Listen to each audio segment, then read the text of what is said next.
The following transmission contains unencrypted instances of explicit language. Mature audiences are cleared to proceed. Jean-Luc Carre is always a winner.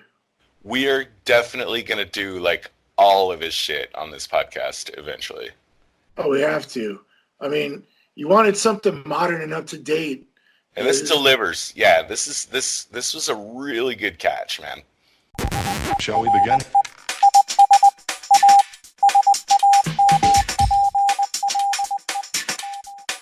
Let's begin. 15 years after the Al-Qaeda surprise attack on September 11th, we were still confronting uncomfortable realities in how the people that are tasked with protecting us deal with that particular threat. Jean-Luc Carre's opinions on what we're doing right and what we're doing wrong are not so subtly inferred in this film. I'm Todd. And I'm Dave, and we like talking about spy movies. And it's high time we went with a super realistic contemporary spy movie, one that deals with the so-called war on terror. Let's talk about A Most Wanted Man on this episode of Spies Like Us. So for those of you that don't know, Jean-Luc Carre is a very prolific author whose stories have been tapped for some of the greatest films and television shows that you could probably think of involving spies and intelligence. He himself worked in the Secret Service, the MI5, and the Secret Intelligence Service, MI6.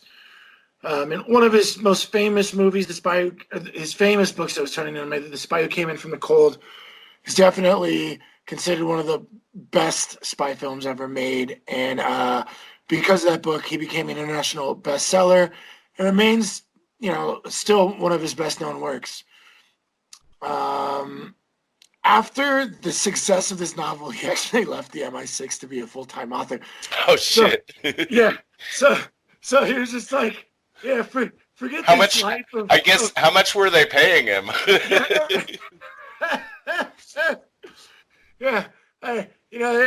All of the spy stories talk about, like, I'm not in it for the money, I'm in it for the thrill, or I'm in it for the duty, or I'm in it... No, Jean-Luc Carre was like, forget this. I'm not dying. I'm going to write books. I think that sounds like kind of what was going on. But no, ever since that story became very successful, he left, and it's been nonstop. And like all of his books have turned into films or shows, or some sort of adaptation has pretty much been made, I think, for all of his work, or at least most of it. Yeah, The Constant Gardener and Tinker Tailor Soldier Spy come immediately to mind. This one, A Most Wanted Man, I'm not sure if that was the same name as the novel. It probably was, because they probably want to, sell books. Yeah, well, yeah, but they also, they want the movie to directly, ride on the coattails of the book. Yeah. Right, and it's fair to say, this is, as Stephen King is to horror, Jean-Luc Carre is to space. Oh, absolutely. He's the king. Yeah, he's put out so much stuff. I think didn't he write what was the one with Jim from The Office? Ted Krantz. Oh, no. You're talking about that's the American novelist. That's that's a totally different guy. No, that's right, yeah. Tom Clancy. No, that was a Clancy, that's right. Yeah. But he did The Night Manager, which had Tom Hiddleston in it, which that was very good if you haven't seen The Night Manager. I've never heard of it. Should we check it out? Oh, I mean, well, it's a mini-series, so we probably would just do, one episode. But, I loved it. I absolutely loved it. I was totally blown away. All right, I'm going to put that on my list. So, it's a 2014 movie. I had never heard of it. I'd never heard of A Most Wanted Man, but I'm really glad you put this on our list because it fits the bill of what we want to do here. Well, it wasn't heavily put out there. I don't think it did very well. The only reason I found out about it is because I was just looking up spy movies at some point. And there's Philip Seymour Hoffman's name, Jean-Luc Carre's name, and I think think me and my mom were just like kind of hanging out, and I was looking up spy movies, and I was like, "Hey, let's watch this," and then we rented it, and I wasn't disappointed. Yeah, I was not either. Let's head to the briefing room and break it down. Let's do it. Voice pattern recognized. Retinal scan complete. Validating security clearance. Clearance granted. You may now enter the briefing room. Okay, overview of the movie. And we'll put a big spoiler warning on this because I think for most of the movie you're supposed to kind of think or suspect or wonder one thing that turns out to actually maybe not be entirely resolved. Maybe it isn't a spoiler. Anyways, the main thing is centers around Philip Seymour Hoffman's character Gunther Bachmann, and Bachmann is a German spy. Do we call him a spy master? He's kind of like that running this operation. He's not. I don't think he's like the head of an agency. I don't know if we'd call him a spy master, but he's definitely like, you know. He heads a special task force. I don't know what his title would be, or even if spies have titles. Yeah, like or something like this. Well, I mean, at the one point in the film, he said when he's talking to like that whole forum of like international what have yous. Yeah. He explains his role. Go for it. Like, we don't exist and we're not legal according to German law, but we're necessary. We're in the streets and blah blah blah. So this is kind of a low level operation, but like he's the head of it. He has a team. They're a pretty boss team. Oh yeah, they're great. So he's got this little crack team of German spies that are kind of attached to the main intelligence branch that runs Hamburg, and they're there with a special mandate to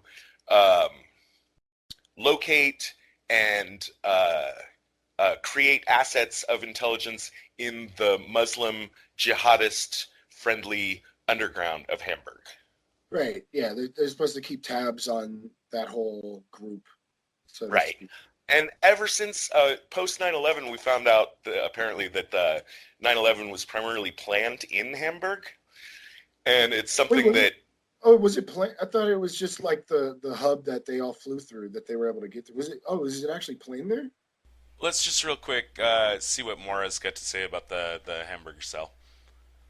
According to US and German intelligence, the Hamburg cell included 3 of the pilots involved in the 9/11 attack, one of which was Mohammed Atta, the leader for all 4 hijacking teams. It took everyone by surprise. Like, nobody knew that Hamburg had this, jihadist-friendly underground in it. So one thing they did, apparently, like, that's part of the reason, you attach a team like Bachmann's and plug them in there to try to, find out who these people are and what they might be planning next. Right. What their connections could be to, to a future attack of some kind. Right. That's one interesting kind of thing I think too. It's kind of a really interesting. It's kind of like a double-edged sword. You can't just like not allow people to carry out their religion. Especially in a country with a history like Germany. So politically and diplomatically, you got to let people have their religious freedom, I guess, and it's already kind of a sensitive area, I guess. So it's kind of a nice shadow to kind of set up, some sort of avenue, so it's like you can't go on crazy high alert and start policing this community of people that are, just trying to practice their religion and show up for work and stuff. Well, on the other hand, it's a dangerous hub. In some places you could. I mean, it sounds like that's what the Russians would do. In a similar situation. But in a place like Germany, in a quote unquote freer society, it would be a bad political move, and that kind of creates an opening for a cell like this to operate, and it's you can't ignore the fact that they're going to be using this shadow, so you got to keep tabs on it. So I think that's primarily why a task force like this would be necessary. Right, and also let's underline this: they're extra legal. Yeah, Bachman just kind of has a free hand in what he does, and he can kind of do things that would violate the German Constitution as long as, yeah, I guess they trust him to do that within certain parameters. Who knows what right, those are. right. I mean, But he he's is not supposed. torturing people to death or anything, but like, he's not, he's kind of skating the line, I guess. You know what I mean? And he's supposed to keep the other German intelligence people like informed of like what's going on and stuff. Right, So right. the main case that he's been working on for a long time here, or at least the one, he might be working on multiple ones, but we're just gonna focus on one in this movie. Is he's watching this guy named Abdullah, Like a cultural icon, professor at a university, highly respected. philanthropist, very respected. The shimmering star of the Islamic religion. He's kind of like the poster child, I guess, right? He's a major philanthropist. People that are trying to, he raises money for Muslim charities and to help maybe get food to refugees, help people resettle. Just all the Build sorts of hospitals. yeah, all sorts of bad stuff that can happen, is happening, has always been happening to Muslims in Europe. This guy arranges funds for humanitarian causes to try to help them out, and that's his bag. But the thing is, obviously, if Gunter's watching him, that's because Gunter suspects that Abdullah might be funneling some of that money to jihadist causes. Right, and they don't quite have anything at this point in the movie. He's just kind of watching it, keeping a close eye. What's going to happen in this movie is another case is going to kind of drop onto Bachman's desk, and that's when Karpov appears in Hamburg. Karpov, the very first thing we see in the movie is Karpov sneaking into Hamburg, looking very, very scraggly and I don't know, scroungy and, well, very fucking terroristy, if I'm going to be perfectly honest. Yeah, but like what we do get at the beginning, one of the first thing he does is find under a bridge to do his like daily like hour prayer or whatever.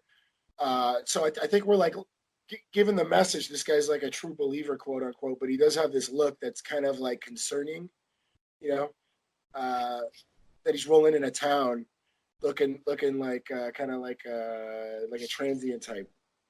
We don't know much about his past. We're going to learn some things, that he says and that other people say about him, like through the movie. But Karpov is the eponymous "a most wanted man" Right. in the movie, because when intelligence kind of cops onto his presence in Hamburg, everyone freaks out and thinks he might be coming in to like blow the city up or something. Right. Bachman maybe sees it as an opportunity to flush Abdullah out. He's going to kind of combine those operations in a certain way to try to get the goods on Abdullah and close that case. And he's going to get, well, we'll talk about how that all works out. But that's basically like the ops of the movie. There's Abdullah and there's Karpov. Well, these are our two targets, I guess, right? Sure. That we're surveilling, right? Yeah. I mean, I think it's kind of cool. I mean, this, progressing the story along. This is kind of our like into this kind of perfect icon that we're watching to kind of see if we can get through. Yeah, and I wanted to note about this movie, like, or contrast it to The Company, where in The Company, there were like spies on both sides, and they're like playing, chess against each other. And there's, people watching people on both sides of the thing. This movie is much more one-sided. This is really just like we're on the side of the intelligence agencies, and the people that we're watching are not, not spies. No, yeah. They're potential terrorists at this point. So, the reason that everyone kind of quietly loses their shit over the fact that Karpov shows up in Hamburg is, they don't know who he is. He's got no He's got no papers. He snuck into the city. He's a Muslim from Chechnya, and when they do like kind of run his background, find out a little bit about him, mostly what they find out apparently. Well, for one thing, he's classified. I'm not sure how they classify him, but classified as an escaped Chechen jihadist. And when they read off the screen, I'm not sure exactly where they're like who classified him as that, but a lot of the information that they have on him seems to come from the Russians. And we'll find this out. We'll find more details about that later. But the Russians have a whole fucking list of like terrorist crimes that this guy has committed. Right. Yeah. Well, I mean, he'd been in prison. They got, I think, his like prison record or something. He'd been imprisoned in Russia, and we later found out in Turkey. Was it Turkey? Yeah, I think it was Russia first, then Turkey, and Right. then he, I guess, escaped from Turkey and made his way to Hamburg. Man, this guy's had quite the chase. Yeah. He's led an exciting life, to say the least. It's just about it. So let's see.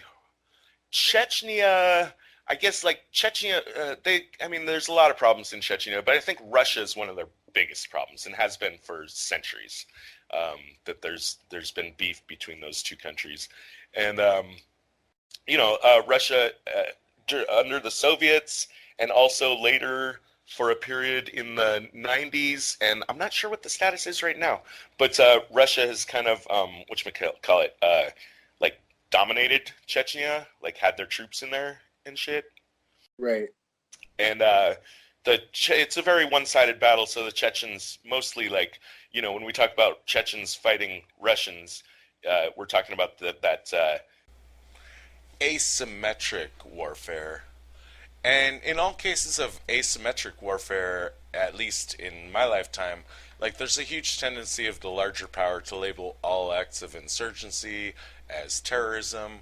We're not experts here or here to talk about like really like the history of Chechnya and Russia. Let's just say like it's certainly complicated. For the purposes of discussing this film, though, let's stipulate that Russia and certain other global powers tend to regard certain Chechen operations over the last decades as qualifying as terrorist operations. Now, let's see. I'm going to ask now, even though we might want to talk in more detail about it near the end of the film, but I just want to throw out like the question of whether or not Karpov is innocent. Because the Russians would have a lot, like, I don't know if you want to take the word of the Russians when it regards a Chechen that is anti-Russian. You know what I mean? Yeah, I mean, we just know he's imprisoned in Russia and Turkey. We don't know really of what. And both Russia and Turkey have pretty strict laws, to say the least. Well, actually, it was stated like Russia had like a list of like terrorist crimes that this guy's supposed to have committed, like blowing up bus stations and shit like that. Oh, I missed that. Yeah, but we don't know if that's true or not. So, for most of the movie, I guess you're supposed to wonder, like, is this guy really a terrorist or is he not? Right, and I think it was you that was saying that we don't really think it matters, right? Like, because it's more about this guy's kind of Well, I guess we can talk about the. That's the part I want to come back to at the end of the movie is whether or not it truly matters or how much. Yeah. And then just one more thing, in this section, I want to flesh out a little about the character Bachman. He's a very scruffy guy. Yeah, kind of like one of those, your typical like degenerate detective type of character. Only he's like a spy, kind Right. of like you could tell he's had like a hard past, and he's kind of like just kind of carrying the torch on his last leg towards the end of his life, like maybe finishing out his career. But he seems like an honorable man, a guy that does the job and shows up. But he's a really damaged past, it looks like. He's overweight. He drinks too much. He smokes way too much. He just kind of like Yeah, even when the does he not have a cigarette in his hand? I would right. count the cigarettes in this movie. See if there were more in this movie or in the Men Who Knew Too Much 34 version. Yep. Um, in the one of the first scenes, like when he like shows up at his station when they've called him in to let him know about Karpov, just the way he kind of gets out of the car is so like great to me. Like he just kind of like I don't know, heaves himself out of the car. You Yeah. know, he lumbers, he lurches, he seems it looks like he seems like a guy that hasn't slept in like months. Yeah, and definitely doesn't work out. You know, he just kind of rolls out of the car type of thing. Yeah. And along the way, we're gonna get allusions to something went bad in his past, and it was supposedly like in Beirut. Beirut keeps getting mentioned as a place where something really bad happened to him. Sounds like he took a lot of heat for it. Someone even asks him if his assignment to Hamburg was possibly a punishment for Beirut.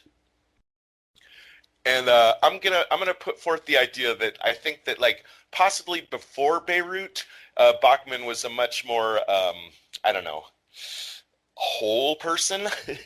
Yeah, and probably like more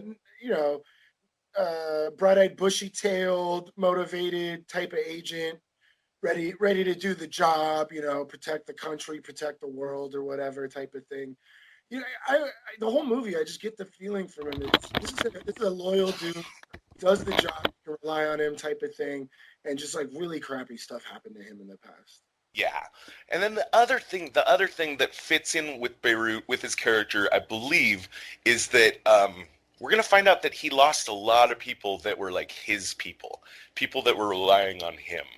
Yeah, Um, not just agents, probably assets, people with families, girlfriends, maybe refugees, people that like throughout the whole movie, he's always like kind of, you can tell he cares for his assets and his agents a great deal. and I think that also comes from Beirut. Like he doesn't want to. One thing about him, well, there's a notable exception, but in a lot of cases, like he doesn't pressure his assets. Like he doesn't do like the American style or the company style where they get the goods on him and they say, "Ha, we get you by the balls now. You're gonna, Yeah, have, there's no way out." so we're gonna do that, type of. Yeah, he tells like his primary asset in the Abdullah case, like several times, gets cold feet and needs a pep talk, and he says, "Look, I have never forced you to do anything, and I never will." Yeah, And he wants. I think he's afraid of accidentally fucking like he's afraid of another Beirut happening. right. I think that's a big part of his character in this movie. And he probably feels kind of safe in this type of situation because Hamburg's not like a war-torn country or anything, or country, like city or area, and he's really just watching, this underground area to protect it. So we're not talking like some Cold War like massive scale stuff. He's just kind of like, on the watch type of thing, doing his job, and then like a wrench is thrown into the situation. So in the movie, after we find out about, Issa and his whole story, our first kind of wheel spinning with our tradecraft here, because we only started with a little bit of surveillance. We see Bachman at a kind of a convenience store, like a restaurant, like a late night pizza place type of thing. And this young Middle Eastern looking guy leaves a pack of cigarettes on the table that Bachman picks up. So a note's passed between this guy, and there's an SD card with intel on Abdullah's travels to Dubai, some pictures of flight tickets, and this big layover in Cyprus. And there's another big hint about the Seven Brothers Shipping Company in Cyprus, which is kind of odd for Abdullah's situation, because it's one of those giant, like, hefty freight boats, that you see like giant harbors, like Long Beach or something like that. And Hamburg being a harbor city, it would be probably an enormous company that's bringing in like those giant like truck containers in and out of the country. This young Middle Eastern guy that we meet we find out his name is Jamal, is actually Abdullah's son, which is actually really interesting because we actually find out that we've known Jamal has been one of Bachman's assets this whole time, and here he is. We find out that he's Abdullah's son, and he's pretty much spying on his dad. And so at this point, I kind of wanted to name this my number 3 best tradecraft. I mean, that's a huge contact. I mean, we've seen him passing back and forth with Jamal. We don't know anything about him. Later, we find out that he's his son. And we didn't actually get to see that flip. We didn't see how Gunter got to flip him. We didn't see. I mean, that's a huge deal. I mean, what a huge asset for your target. You got the guy's son who lives with him, talks to them, eats dinner with him, knows his schedule, type of thing, drives him all over the place. So I thought that was a huge like plus spy points for Bachman here to be able to flip the guy's son. I would have liked to see that scene because we actually don't find out how he flipped them. Sure. Well, I think we get the idea that maybe Jamal has concerns about his father's activities. Like I think he knows something's wrong, and he has misgivings about that. And we see him in like prayer moments too. So we see that maybe he's one of those true peaceful Muslims and wants to make the world a better place, which is going to be one of our ongoing themes, I think, in this movie. Right. And I think it's telling, like, at the end of the movie, like, right before, like, the kind of the final operation against Abdullah, when Jamal once again is really, like, he's like, oh my God, you're asking me to betray my father. And Bachman reassures him and says, look, man, you're not betraying him. You're saving him. Trust me, Yeah. You're saving him from himself. Yeah. So Bachman's not using, aggressive, like a negative reinforcement to flip this guy. He's using positive reinforcement, which is the way he likes to work. Yeah, and he was the one that he said to Jamal, like, look, I'm not going to force you to do anything you want. I never have and I never will. So he has a very fatherly kind of approach to his assets. Yeah, that's true. So that's going on, and we get the clue about Seven Brothers. Meanwhile, we also got to keep our eye on Karpov and pay attention to where he's going. Karpov finds a friendly Muslim couple, or not a couple, a mother and son that take him in. Apparently, seemingly just through some kind of Muslim rules about hospitality and strangers that are in trouble and need help. I think it's more of a Middle Eastern thing. Like culturally, anytime someone comes into town, they like have. It's kind of like in the Midwest or in the South that well-known hospitality. We're talking to like maybe like the nth degree over there. I think it's more of a cultural thing than a religious thing. Okay. They get him in touch with Rachel McAdams' character, who is Annabelle. Annabelle, I forget her last name. Yeah. I'm going to go with Annabelle. Yeah, she's like an attorney for immigrant rights, refugee rights. Yeah, she likes a refugee kind of good doer and tries to get them legal protections. Sure. What Karpov tells her is that there is a man in Hamburg that he says will help him, and that's Tommy Brew, the William Dafoe character, who's a real high level banker. Yeah, we're talking like top notch, and I think it's hinted that he like hides money for people, for some of his very wealthy clients. Right. They make allusions to that. Sometimes when they ask him about his business, he says, well, we're not in the habit of discussing, how we do our banking operations with people. And Rachel McAdams says, well, I'm sure that suits your clients quite well, Yeah. gives them kind of a look.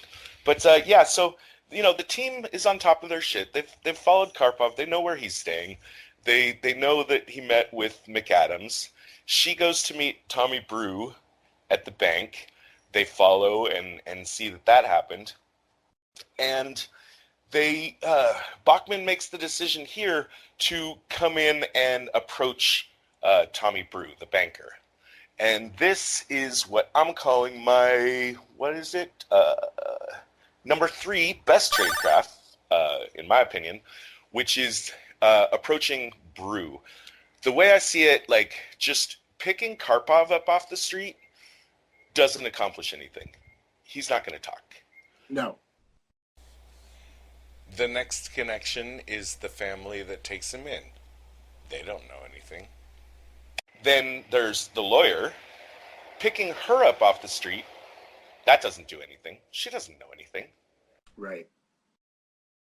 Picking the banker up off the street, I think, is a good move because he is a man of high prestige with a lot to lose. Absolutely. And that's why he's getting my number 3 best tradecraft in the movie, is selecting, as you're watching your target and who they talk to, making the right choice of where you're going to put your pressure.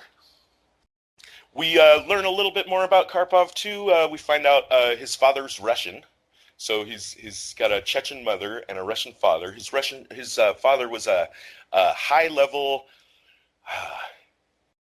was a general, I think, a Russian general, who had ties to,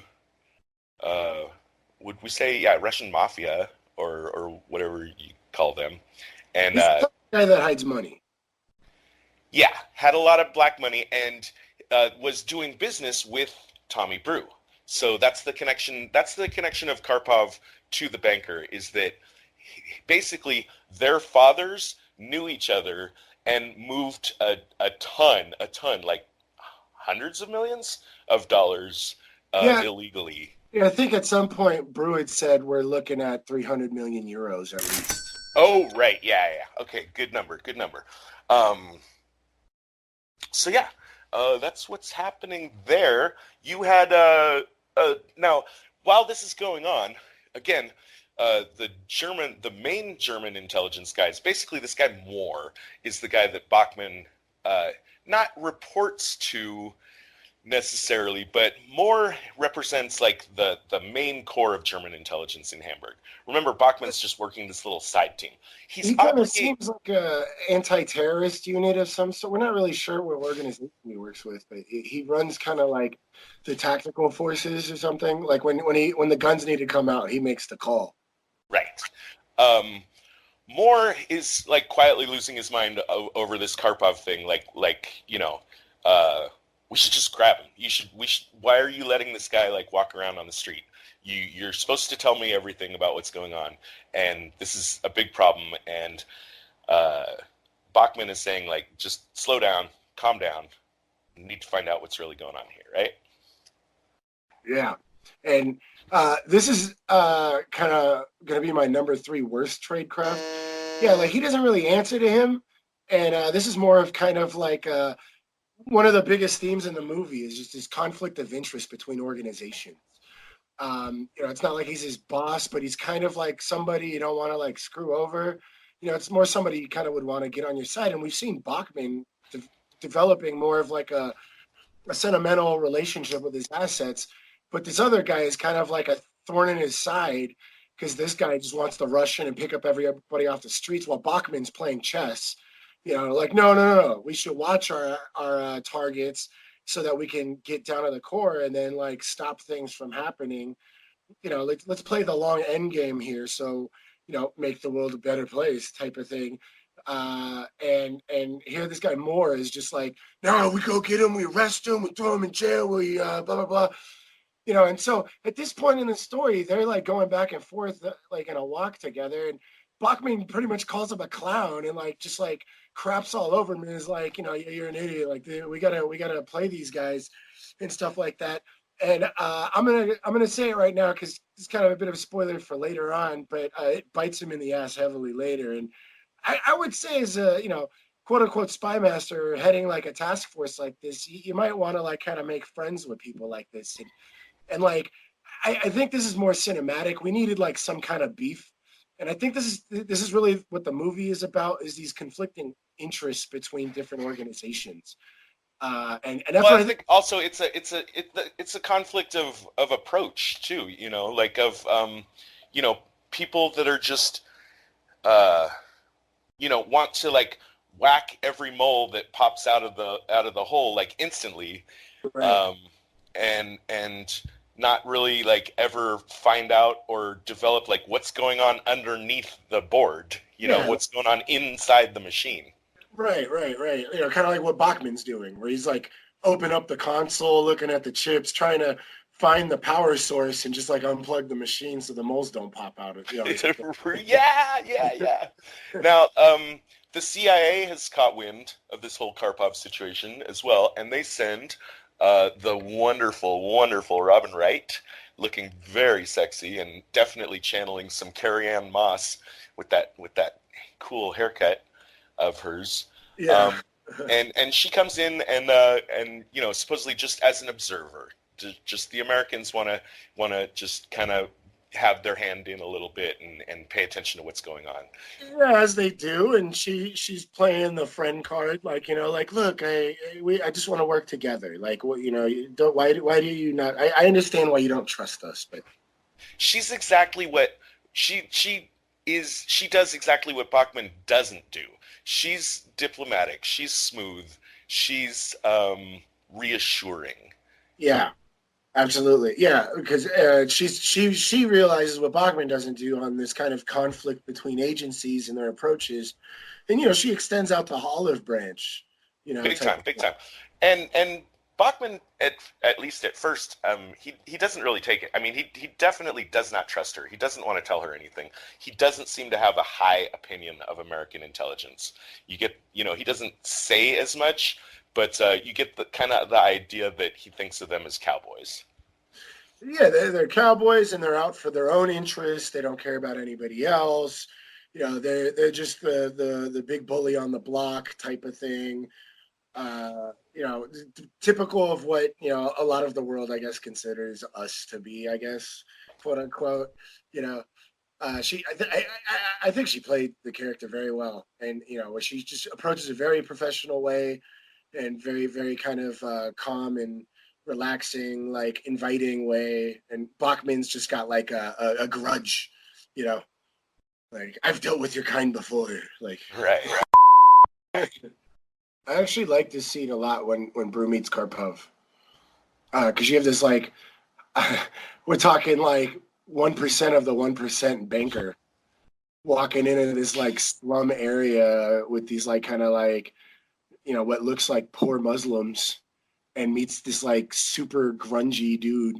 Yeah, it's just such a great scene, and this just completely furthers my point that that's what I think is like the core story of this movie is just conflict of interest, the very vast differences of motivations, lifestyles, and stuff like that. And you have this hotshot banker with like probably like his probably clothing and attire and like accessories probably cost more than like this couple's I don't know annual wages that are like harboring this young like refugee type of escapee transient, and he's walking in. There's like graffiti all over the door, and he just kind of like waltzes in. You see it in his face that this is a different environment for him, but he's not judging.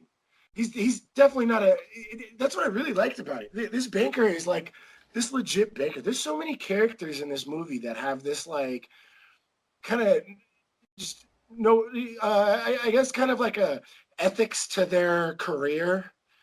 Even though that they might disagree in motives or whatever, they all seem to like be dedicated to their motives. They're not like seedy in any way, shape, or form. All of these people are sticking to their motivations. And watching Brew walk into this like I guess environment that he's probably not used to, and Definitely not comfortable with. definitely not comfortable with. You can see he's uncomfortable, but he's not like judgmental. He meets Karpov, and he treats him like a client. This is a possible real client, and I am dedicated to my clients. Type of thing. He Yeah, don't but look down on him. he's not sold yet. Now, Yeah, he's not. He's still setting it up. suspicious.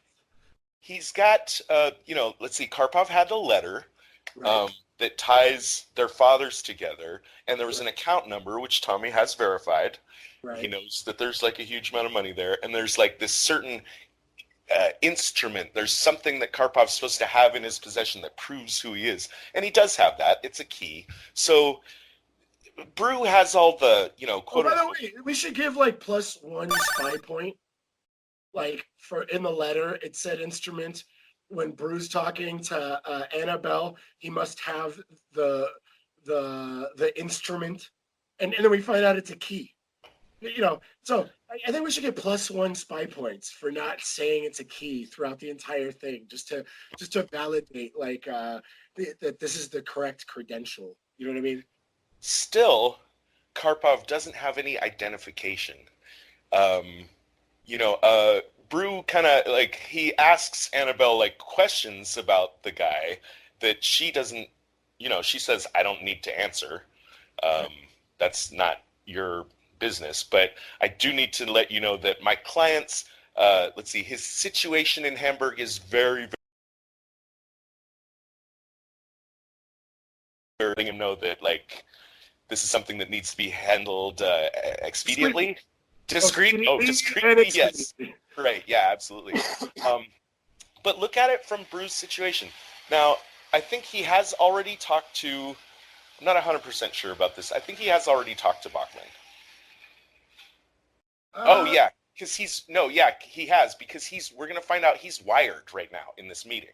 Yes. After he leaves, Bachman's going to pick him up off the street in a cool little move. I love how Bachman's parked across the street and just kind of flashes his lights. Yeah. To get his attention so they can have a private conversation. I'm giving +5 spy points for that. Yeah. Maybe 5's a lot. Let's go with 2. Yeah. And blah, blah, blah, blah, blah, blah, blah, blah.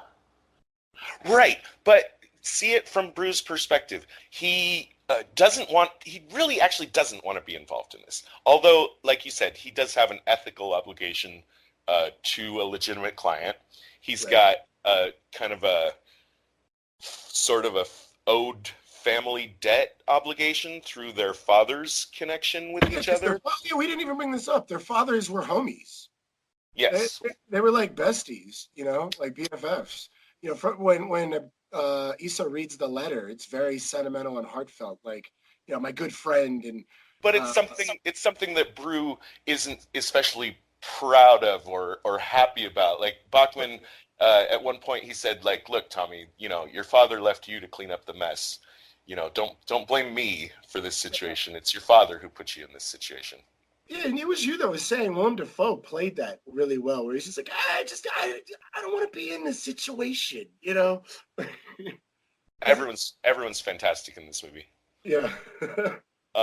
But so again, he's got all the evidence and he's got these obligations, and Bachman has told him like this is important, yada yada yada. But still, he's looking at this bearded, scraggly, frightening kind of looking, like haunted, paranoid young man, young Muslim who's snuck apparently into Hamburg, and that possibly the authorities are looking for. He can surmise, I guess. He's really hesitant about this, and he kind of says like, he kind of says no, or he kind of says not really to them about the money thing. Right. He's a little uncomfortable about it, even though we've seen the credentials. He's kind of a little spooked here. Sure, he doesn't know what he's into. Right. So he really just doesn't want to be here. Meanwhile, Martha Sullivan, the CIA agent, over in another section of the movie, she's now she came over here to monitor the Karpov situation, but kind of while she's here, she takes time to say to Bachman, like, hey, what's up with this Abdullah thing you're working on? Yeah. Which is something he doesn't appreciate. He doesn't appreciate, Americans sticking their nose into like his operations, and he doesn't really want to talk about. But at least in this scene, I think we finally get the pieces of the puzzle we needed to understand why Abdullah is important. We've already explained it in this podcast, but like I feel like if you're watching the movie, I wanted to mention this scene because up till this point, I mean, we see him watching surveillance photos of Abdullah, but we haven't been told who Abdullah is. We got this cryptic information about like the shipping company and weird travel type stuff, and just stuff like that. So at least here, I think the audience at least gets to get caught up on like what the situation is with Abdullah. They are back to Karpov. The Germans the Germans mostly are pressuring Bachman to get Karpov off the street, and they give him kind of an ultimatum of you've got 72 hours. Yeah, I think it was 72 hours. Yeah, 72 hours to do something about this, or we will do something about it. Yeah, the cavalry's coming if you don't. And once again, Sullivan, always the diplomat, kind of like puts her thumb on the scale in Bachman's favor and kind of says like, maybe you really should listen to this guy. So again, she's trying to build up trust with Bachman. Absolutely. Yeah, there's so many moments where she's just kind of giving the smile and the wink, very, we're friends here, let's all work together. Under this kind of pressure, Bachman makes later in his office, he makes his decision about how he's going to play this. And he's going to, basically, he calls Brew and he says, give Karpov the money. Now, I'm not 100% sure what's going on in his head right now as to how he thinks this is going to play out, but essentially, he sees.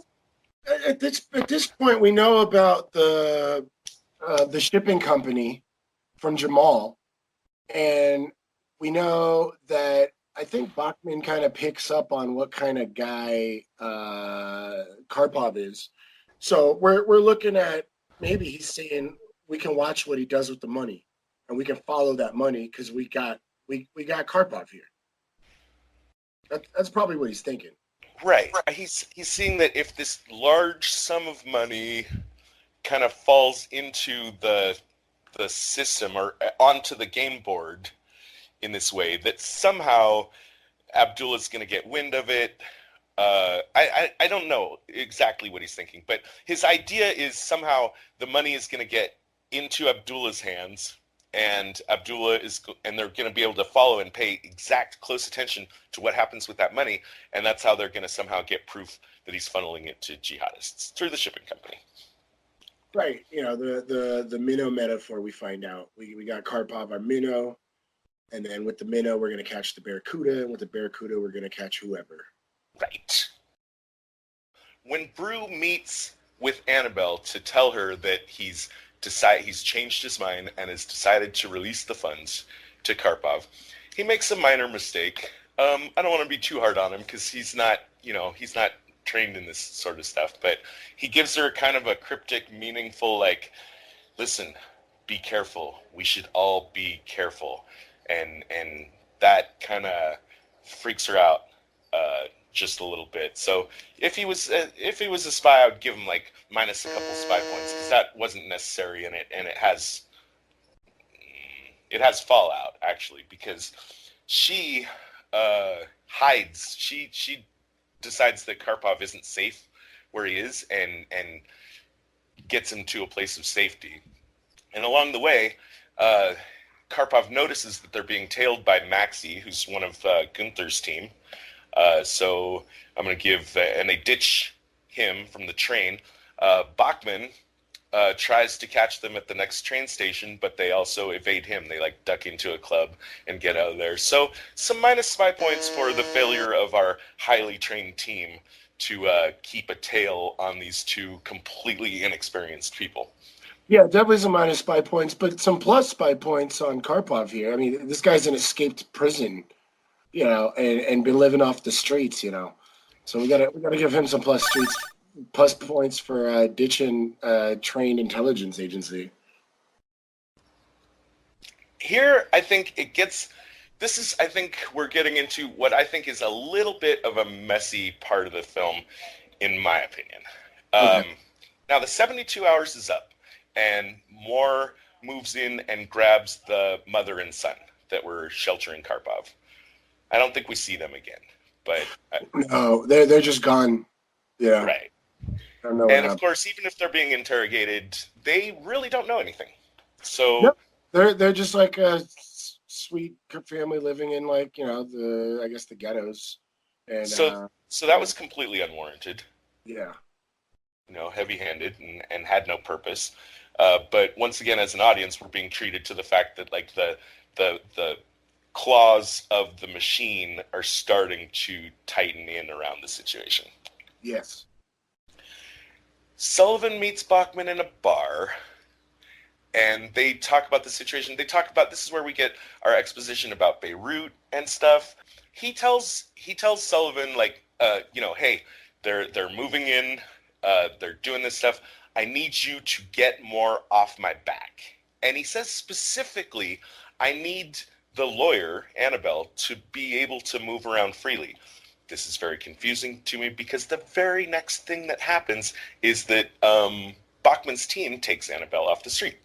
They do a good nab job on her. They catch her when yeah. she's biking around um, in the park, and one of Bachman's team just like pulls up next to her on a bike and says, "Annabelle," as if they know each other. Yeah, like their Which best. And she gives her a weird look or something like that. Yeah, it's such a cunning distraction. It completely puts you like off guard, right? When a stranger just comes up and does that to you, and then immediately there's a black hood over her head that trope from black behind. hood. Yeah, Yeah, and they know where we're drag her going. to man. Yeah, but this leads into probably one of my favorite scenes in the movie, and that's Bachman and Erna Erna's interrogation of Annabelle. I think we both really really like this scene. Um, but I'm gonna put this as my number two best tradecraft. Uh, Mainly because well you were like kind of concerned about 'cause, I think it was what Bachman's kind of treatment of Annabelle at first. Well, yeah, I mean, it's it seems out of character. It seems out of character. First of all, I was like, this just seems like highly illegal. I mean, they take her off the street and they like put her in they take her to like a little dark site kind of thing, put her in a cell, and Yeah, he's pretty mean and aggressive with her. But as you say, like in a couple beats later, Ernest's gonna come in and play the good cop to Bachman's bad cop. yeah, and this is definitely one of my favorite scenes because Bachman walks in and Annabelle throws up her like guns and is like, "I'm an attorney and you can't keep me here and this is illegal." And Bachman's like, he kind of gives her a little push. He's like, "Shut the fuck up, attorney." Attorney my ass, you're a social worker for terrorists and blah blah blah. He's like total dick. You're definitely right because up until this point, we've seen Bachman as kind of like noble guy walking around like doing his job, being like kind of a nice dude, kind of like a brotherly or a fatherly figure to a lot of these other characters. And now he's just coming in like swinging the hammer all over the place, sitting it down, like going crazy on her. And then we get Erna who walks in and she's all sweet and nice and like, blah blah blah. And she's Let's like, specify for a moment who Erna is. She is one of my favorite characters in the movie, possibly my favorite that isn't like a big name. She is Bachman's right hand woman. yeah, she's kind of like a first mate, right? On the Yeah, that Bachman's sailing. yeah. Their team, I think their team is about 6 people, but her and Bachman are the two leaders. They're the captains. He's technically in charge, but she's like seems to be almost equal with him, and she's like I love her because like she's everything that Bachman isn't. She's very poised, very collected. I think before when the CIA agent Sullivan was first introduced to them, Uh, there was something about he says something about like I don't know, it's something about him having a really bad reputation, but that she makes up for it. yeah, Having a really good reputation. And yeah, yeah, so again, um, I'm sorry, I didn't mean to derail you, but Oh, no, not at all. I think it's great. I completely agree with you. I love her character. She's kind of, we did we even bring up the kiss? I think that's one of your. That was earlier, huh? I'll be happy. I'll be happy to mention that now. Just since we just like mentioned the team, Yeah, I just love this team. it's a Um, good team. there are other four people. There's like several people that don't even have lines, but just every time they show up in frame somewhere, Yeah, they're I don't know what it is about them. They just look like they're operating so smoothly. yeah, and it was the one guy. That's the sniper from Inglorious Bastards. What's his name? Uh, Oh, that guy, Maxie. yeah, yeah. Maxie. Yeah, he's the one that puts the hood on Annabelle. Yeah, Yeah, yeah, yeah. yeah, yeah. He's a great If actor. if this team had a Tom Cruise guy in it, like Maxie would be the Tom Cruise. He's like the Yeah, he's like the I don't want to say the muscle because he's not like a heavy, but he's like the action the yeah. action star of the team. He does the tech. He does the muscle. He does the note passing. Like, yeah, he's kind of like the dude, hitting the pavement type of thing. Whereas Annabelle's kind of like the XO or like the first mate, you know, uh, working with Bachman, trying to like be his counterpart. You know what I mean? That like that he can really rely on type of thing. Sure.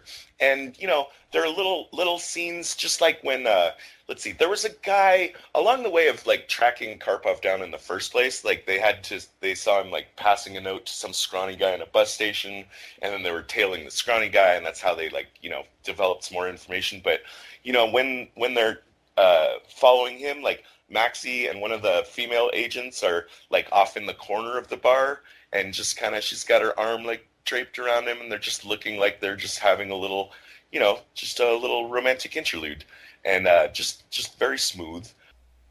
Back to Erna and Bachman and the kiss that you were referencing, though. Yeah, they do a thing where Bachman and Erna are across the street, and So As Annabelle is coming out of the hotel, I mean, they're just standing there like next to each other, just on the street, talking or doing whatever. But as soon as she comes out and is about to pass them, they just immediately like turn toward each other, put their arms around each other, and like go into a thing to look like they're making out. yeah, that was super cute. And And then as she like has passed out of uh, their field of view or whatever, they just completely like detach, and they do it like so thoughtlessly and effortlessly, as if they've practiced it, a million times. And yeah, it gives us a little bit of there might be something there, but not quite. I like, They know yeah, each other. They know they play well with each other. They're like a top tier team, type of thing. It's not like even though he's like the head in the organization, like it's like they know each other so well. And that's why I think it's really important for this scene specifically, because they play the mom and dad on Annabelle pretty much. You know, right, yeah, they do. And yeah, as far as there being something between them, I don't think it's romantic. Even though at one point he jokes with her, yeah, she says like, "Oh, she's pretty," and he says, "Not my type," and she says, "Well, what is your type?" And he's like, "You are, you know that." yeah. It's like that was the kiss where they were like, faking the kiss in front of everybody. I thought that was such a cute scene. And a really subtle part of it too that I noticed and liked a lot is even after they disengage, though, she leaves her hand against his back, like Yeah, just a little like reassuring touch. But it that's why doesn't. there might be something, but it's not like a focus of our story. We don't get a love scene or a love romance with other than, well, yeah, that's kind of later, but it's I think it's a case of a man and a woman who work together very well and have for a long time and know each other very well and have a deep affection for each other that yeah. is not sexual. Oh yeah, no. That's what I'm kind of saying. It's not really there. It might be, but it's more of like we know each other, we care about each other.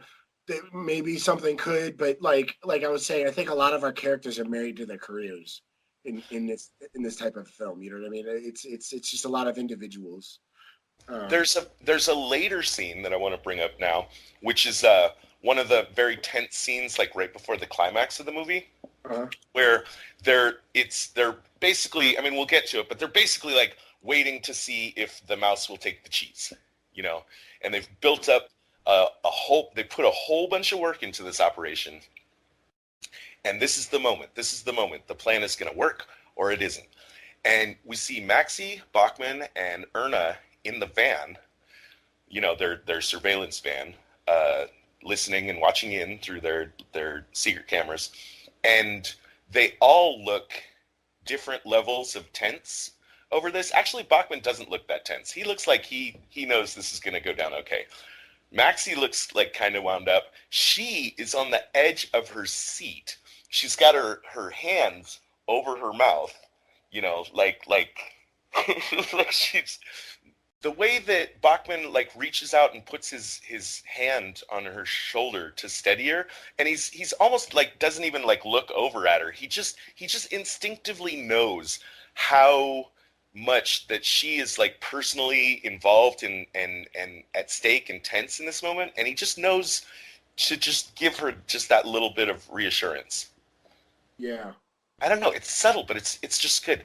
And before we move off of Erna, Bachman, and the team, for certain reasons, the way the movie plays out, we wouldn't be able to have this. But like, if this was a franchise, the team of Bachman and Erna, I would watch 10 movies with these two. Oh, absolutely. Maybe bring her a little bit forward and give her like more lines and stuff. But just their chemistry on screen is so subtle, but so just fucking excellent. Yeah, she's definitely on his level as an actress. Like, you know, like we all know PSH is an amazing actor, and like she definitely brings the presence that he has. Like, she is definitely not overshadowed by him like whatsoever. Like she brings it, and like I mean, like, well, everybody in this movie is fantastic. Everybody from the top level talent to the mid level talent to just the people that like don't even have lines and are just like kind of working in the background. Everybody's so good. Yeah, this movie could not be better acted. I mean, just period. No. And I mean, it's, you know, it's kind of sad to say. I mean, this was Philip Seymour Hoffman's last film, so it's just nice to see a performance like this. There's a lot of last films that were kind of like meh, you know. And this was a really powerful performance from him. I mean, this is one for him to be proud of. I saw some people saying he wasn't a convincing German, but I say fuck you. Yeah, I mean, like, all right, whatever. Like, I mean, his accent wasn't like J-Law in Red Sparrow. You know, like, as much as I love J-Law, she's an amazing actress. But like, dude, his accent wasn't terrible. It was weird seeing him with an accent. You know, but it definitely wasn't K-19. Let's put it like that. Where you have Harrison Ford and you know, like a bunch of British actors, like just like pretending Russian accents. It was a good movie with like god awful accents, you know. But I mean, back to this interrogation scene. You got it. Yeah, we got to get back to this because I can't even begin to talk about how much I love how they both played the good cop, bad cop, and I think our whole derailment was actually really good for this because we really set up like this like mom and dad type of relationship where they just know what each other's thinking. You know, they don't even have to really talk about it. They just kind of like know already. And Erna just walks in with pizza and some soda after like, you know, Bachman's like showing his teeth and stuff.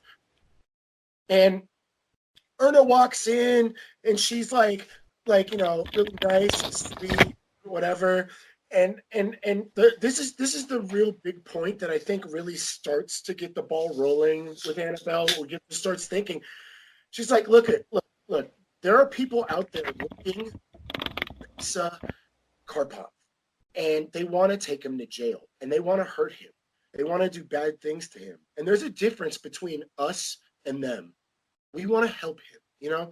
And a very like, you know, Bachman shows up like pushing her around, screaming at her, demeaning her career and her like, like we're talking to a person that like is like kind of like a charity type, a do-gooder type. She's trying to He protect calls her people. a social worker for terrorists. Yeah, yeah. Like he completely demeans her. And then we have like Erna walk in, very sweet, very calm, very like, look, I know you don't, you're in a tough situation. Like, blah, blah, blah. Like, look, you got to understand, there are people out there that want to hurt him. We want to help him, right? There's a big difference between them and us. We are the ones that are trying to help him. And she kind of puts that thought in Annabelle's head, then like leaves the room, and they kind of do the quintessential wait, watch her on the camera some more, and then in walks Bachman, and now he's kind of lightened up his tone, but he's still kind of like mean, he's like closing the deal. We got that last salesman to get the close, you know what I mean, type of situation. And he brings up that when his men came to pick her up, that she didn't really put up a fight. Yeah, she screamed a little bit, yeah, but overall, she kind of was kind of chill throughout the ride. And so he kind of brings it to attention. He's like, you wanted to get caught.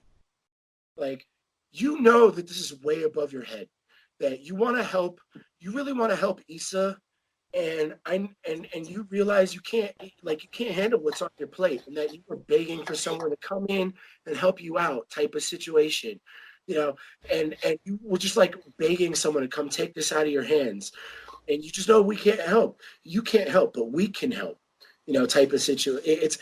And here's the big kicker. This is the big kicker. We both know he's innocent. This is what Bachman says to her. We both know he's innocent. Which I have a question of whether or not he knows that and how he knows that, or if he knows that. It could just be something that he's saying. Yeah, absolutely. Absolutely. I mean, this could be just his ruse. He's already judged her as character. And like you were saying earlier, this is an end game type of guy. He didn't come pick her up immediately when he met with Karpov. He didn't pick up Karpov. He picked up the banker. That was his chess play, right? So now that they've picked her up, because they have an opportunity to take. And so it could have just been a ruse. But this goes back to what we'll talk about later. Does it really matter that he's innocent? What matters is right now, this is the play. He's coming in and he's like, we both know he's innocent. So he's already kind of gauged Annabelle, what her motives are. Her motives are, as an attorney, like we've discussed, this is all about conflicts of interest, conflicts of approach, conflicts of like motive and stuff like that. And he's gauged her as an attorney that cares about her clients, has some sort of identified with this guy, that this guy really cares, or that she really believes him. So whether or not he is innocent, this is the play here. We both know he's innocent. We want to help him. You don't have the resources to help him. We have the resources to help him. And ultimately, they let her make the decision on her own. There's a point, after a while they leave her alone. They let her stew with it, and then they let it marinate. She gets off the cot and she goes to the door and knocks on it, and that's signals to us that she's ready to cooperate. Right, and it's like, and again, this just shows you the level of chess play we have with Bachman. All right, I like it. Yeah, and this is why I put my number 2 best tradecraft. Is this like and I'm really glad that you derailed us on this, because it really, really set the stage for this like mom and dad relationship dealing with Annabelle. Not that Annabelle's like a daughter naive type of character. She's definitely like a woman of her own, like an attorney that's like out there to do good, to take care of these refugees, and she just kind of fell into this situation. And she wants to help, and she doesn't have the means to help, and Bachman knows it, and he's playing that he's calling check. He's played his piece. He's like, check. I think we got it. I think we could move on. Okay. So now with Annabelle's cooperation, she gets Karpov out of his. The place she took him to is like an unfinished apartment somewhere. But obviously she reveals to them Karpov's location, and she kind of distracts him long enough for them to send the team in to wire the whole place up for video and sound so that they can keep an eye on him. David, let me ask you a question. What's that, buddy? Why do we do what we do? You ever think about that? Why do we do what we do? To make the world a better place. That question, that why do we do what we do? That's kind of a cool spy movie trope, in my opinion. Oh, absolutely. It's not in all spy movies, but in a lot of them, there's those scenes. Especially with these John le Carre kind of spy movies, like the haggard, world weary. We've seen too much. What's it all mean, David? And what's the point of it all? Are we really helping? Are we really doing anything? And we get one of those scenes here in another meeting between Bachman and Sullivan, and she's the one, as you just said, that says gives him the answer, making the world a better place. Safer place, better place. I think it's safer. Better place. Really? Maybe is it safer? Ooh. Maura, can you tell us what the correct line is for that? The correct line is to make the world a safer place. Thank you. And I think that was your number one best tradecraft, was it not? Well, that was your number one too. Was this whole scene? My number one's a little different. Your number one is her using that cheesy fucking line. Yeah. Well, I mean, I think we should both talk about this because we both pulled number ones out of this, and I think it's because this whole scene is the number one. I think we're both keying in on two different. It's part of a broader number one for the whole movie. I think we agree, but I think we put the pin in this part because you like the fact that she uses that cheesy line on him. Yeah, I like even more. And my number one, and I'm not afraid to call this plus 50 spy points. She tells him it was, Beirut, that was our fault. She tells him that the CIA fucked up and is the reason that his whole operation was blown and that he lost all those agents. Yep. And she's been working hard to get his trust, and he's just like holding on this grudge and blah, blah, blah. And he's got this huge past. Man, This is where I think she sticks the landing. Because you know what? I don't think it's true. Oh, no. Oh, I think the audience, we all know she's already set up as somebody that you can't really trust. And she's got that car salesman-y, that like, hey, buddy type of feel to her. And we both agree this is the big spycraft moment from the CIA that she's won over the trust of Bachman. I think it's a bold play. And also, I don't care if it's true or not. Either way, her telling him that is like I said, sticking the landing. There's almost, I can't imagine anything else that she could say to him that would. But this is where I think I think she maybe had like set up course, spotted the landing, like the what is that called? In the planes when they land. Shit, I'm sorry, I fucked that up. The landing strip? Yeah, the landing strip. I think she found the landing strip here, but what really closes the deal, what really like hits the wheels, like we've hit ground and we're about to get the gate closed and let people off the plane. She knows he's a good man and a man of honor and a man that wants to do the right thing. And after she's like loosened him up, she got the rocks out of the ground with the "it was our fault," She got his attention. She kind of like pulled out the weeds, softened up that heart of his type of thing, opened him up. But what I think really what nailed it was when she's just like, when he asks her, why do we do this?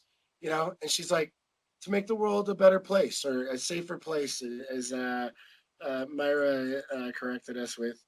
She is correct. She has correctly assessed the source of his pain and his weariness.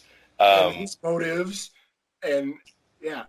Yeah. and she's doing it in this way, she's just showing enormous empathy, you know. And it's great. It's great. It's pretty cold, as we'll find out later. It's fucking stone cold. Stone cold. But yeah, we both see this whole scene as our number one best tradecraft. Yeah, absolutely. No question. So back to the operation. This part drags out for me a bit. The surveillance of Karpov, I still don't get, and I don't think. I mean, you could try, but I don't think you can make a solid case that Bachman actually. I mean, it looks like he knows what he's doing, but when I really pry around the edges, I just don't get it. They're just watching Karpov just being alone and in pain, you know, crying about. And I don't mean to be unsympathetic. He's had a horrible life. I mean, he's been tortured. He's been jailed. He's been possibly falsely imprisoned and accused of being a terrorist, which he very well might not be. His mother, it turns out, was a 15-year-old rape victim of his Russian general father, who died giving birth to him. I mean, he's horribly tortured and alone and scared. And I see. Okay, now we're gonna find out what happens. Now they kind of have Annabelle put the bug in his head, or put the idea in his head of, you know. Well, actually, I don't forget. Either he comes to the conclusion that he doesn't want the money. He comes to that conclusion on his own. Right. And I think she has been prepared, or she subsequently gets prepared, to suggest to him, well, you know what? Maybe you could do good with that money. Maybe you could give it to charity. Maybe you give it to... He doesn't want the money, but she's the one that plants the idea, probably by Bachman's chess play here, to use it for a good cause. You know, we got a tortured soul here that is kind of orphaned. It could build, that money could go to hospitals in Chechnya. That money could help Chechen charities. It could help Muslims that are in trouble. Yeah, I mean, he's more looking for the Muslim cause, and part of that helps the Chechens. But I think he's going down the spiritual road to cleanse the money. He says cleaning the money. I think it twice or 2 or 3 times or something like that, where he wants to wash this money, which is funny because we have Brew, who's this hotshot banker that launders money, and we have this Chechnyan refugee escapee, you know, transient who's like a devoted believer who really wants to wash the money in a more spiritual sense, versus a laundering type of sense. I think the contrast was actually pretty cool. That whole setup between the two of them, between Brooklyn. I'm still going with this as my number 3 worst tradecraft of the movie, and I'm not blaming in this case. I'm not blaming any particular character for screwing up. Mm-hmm. Just kind of the movie in general. In retrospect, I see how it all works out. Karpov has plenty of reasons to come to a conclusion that he doesn't want the money. Annabelle is the perfect person to be in a position to suggest that you could do good with that money, because that's what she's all about. Right.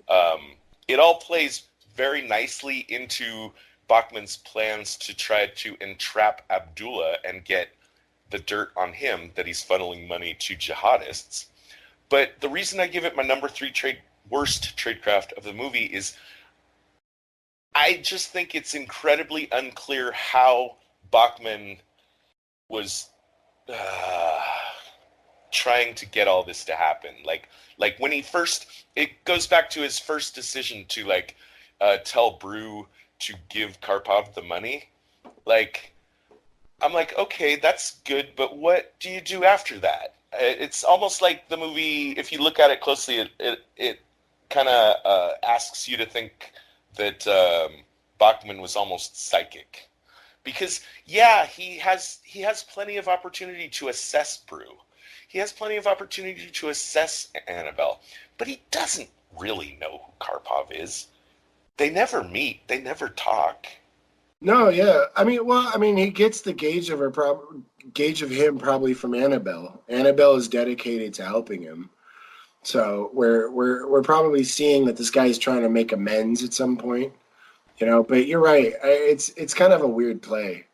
From there, though, I'm going to move to my number 2 best tradecraft in the film. And what's going to happen here is, okay, so they make the decision, we're going to get the money from the banker, and we're going to give it to Abdullah to do good in the world, to go to Chechen charities and help refugees and survivors of the traumatic things that are happening there. That's all really great. And what I love about it, and this is why it's my number 2 best tradecraft in the movie, Bachman knows that Abdullah is very careful, which we see in the way that he vets Karpov. When Karpov and Abdullah meet, Abdullah is suspicious in the first place, just even when Tommy Brew approaches him. 300 million euros? Yeah. This is a whole... Yeah. Where's this coming from, and why should I trust you? Yeah, that's a big number. That's like will get anybody's attention. So we kind of see that Abdullah is not a stupid guy. I mean, he's a professor. Not. Yeah, we're talking about a cultural icon here. He probably has been around the block a couple of times. Yes, he's been doing it for a long time. So given that Abdullah is so suspicious and even is needs to really meet Karpov and look into his eyes and really assess his soul before he makes the decision to accept this money. This is why it's the number 2 best tradecraft, because the bait needed to be a true innocent. The way that Karpov set this up, he could have this whole time, right? He could have just had Maxie fucking show up at Abdullah's house and say, "Hey, I got 300 million euros for you. I want to give it to Chechen charities," right? Yeah. Abdullah's going to be like, "Get the fuck out of here, you German spy." I ain't no dummy. But then they could have gotten a Muslim, a Middle Eastern appearing person, an agent, could have come up with a backstory, with a cover story about this tortured life that he's led, and came into possession of all this dirty money that now he wants to do good in the world. Abdullah's gonna look that guy in the eyes and say, "Get out of here, you German spy!" Yeah, exactly. Just immediately, he could snuff them out immediately. But he can't resist. He can't distrust this, because the fact of the matter is, the bait is genuine. It's genuine. It's legit. It is actually dirty money coming to a devout Muslim young man. To a devout Muslim who donates to, who has suffered greatly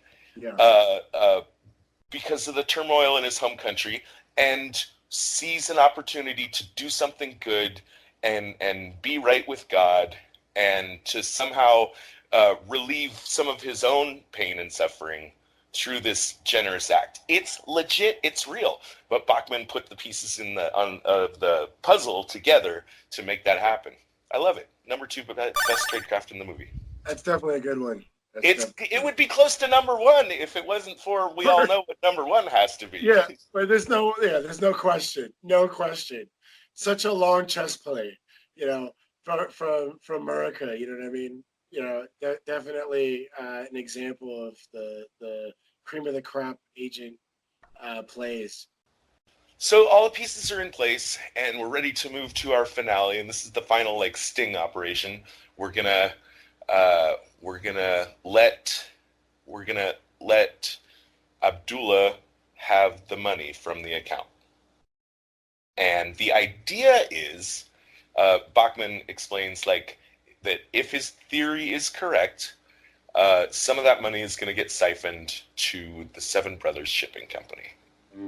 And he needs to run this this final operation past some higher ups, and they need to go to Berlin for that, which they do. I figured out it was Berlin because when they walk into the building, and here again, like remember, like he had his kind of higher ups that he needed to keep in the loop in Hamburg with that guy Moore, but he didn't necessarily like report to them. Here in Berlin, he's actually like reporting to like legitimate higher ups that could tell him like, no, you can't do that, or yes, you can do that. And the place they go to, the sign on the that they go through like as they're walking into the lobby, I hate trying to pronounce German stuff, but Bundesministerium des Innern, which is the Federal Ministry of the Interior, Building and Community. And I did check this out, and it totally checks out. This is exactly the people that are in charge of internal security for Germany. These are the people that are in charge of making sure that terrorist plots don't go down within the borders of Germany. Real quick little quibble.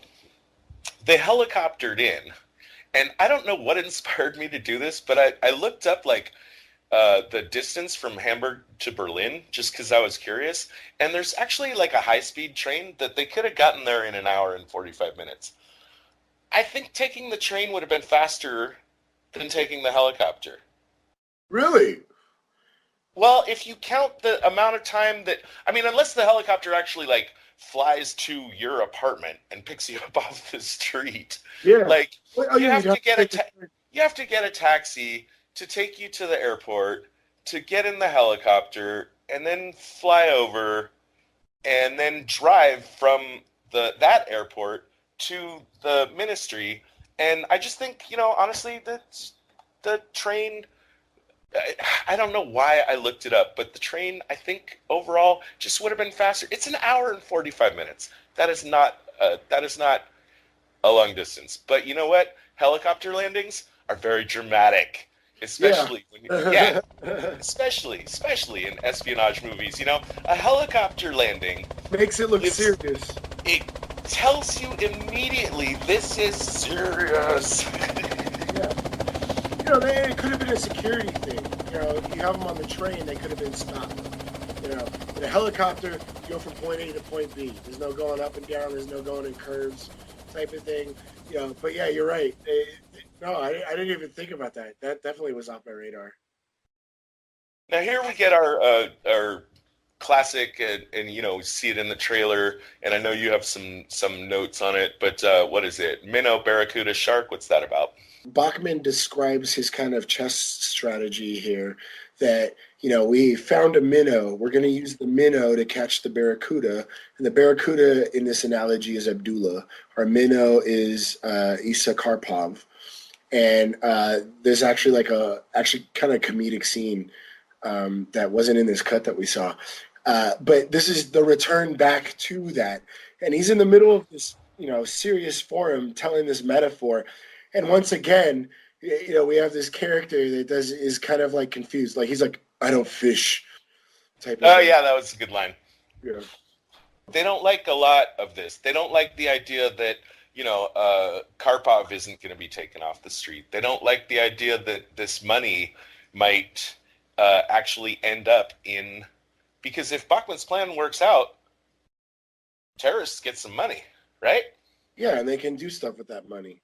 Yeah, but he says it's worth it because we're going to fish up the chain. We're going to fish up the food chain and get our sharks, which is what we want. We want the sharks.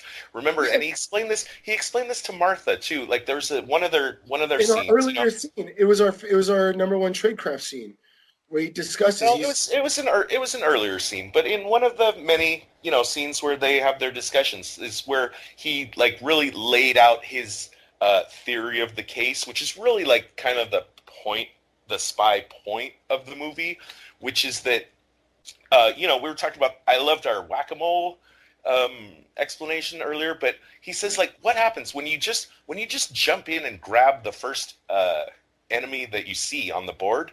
You just leave a hole, and someone else fills that hole. Someone else, Well, I think he said like fill the void. yeah, Yeah. fills the void, and you don't know who that person is. If you just like take Abdullah off the board, then there's going to be another Abdullah, but now you have no idea who that is, and you're starting over from zero. But that's his theory of the case that he's making, and I'm going to talk real quick about this werewolf game that we played once, and it was at StratCon.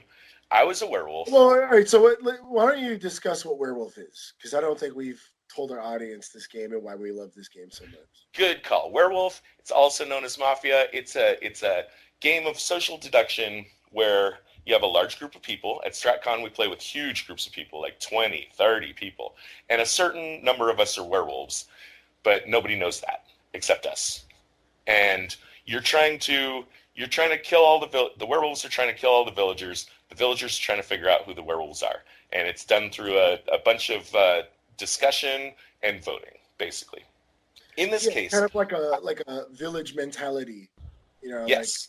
Like, yeah. In this case, and also, I mean, the werewolves are trying to throw suspicion onto innocent villagers, because if the villagers accidentally lynch an innocent, then that makes the werewolves' job easier. It moves them one. You get 2 kills per round. Yeah, it moves them 1 point closer to victory. Is basically how it works.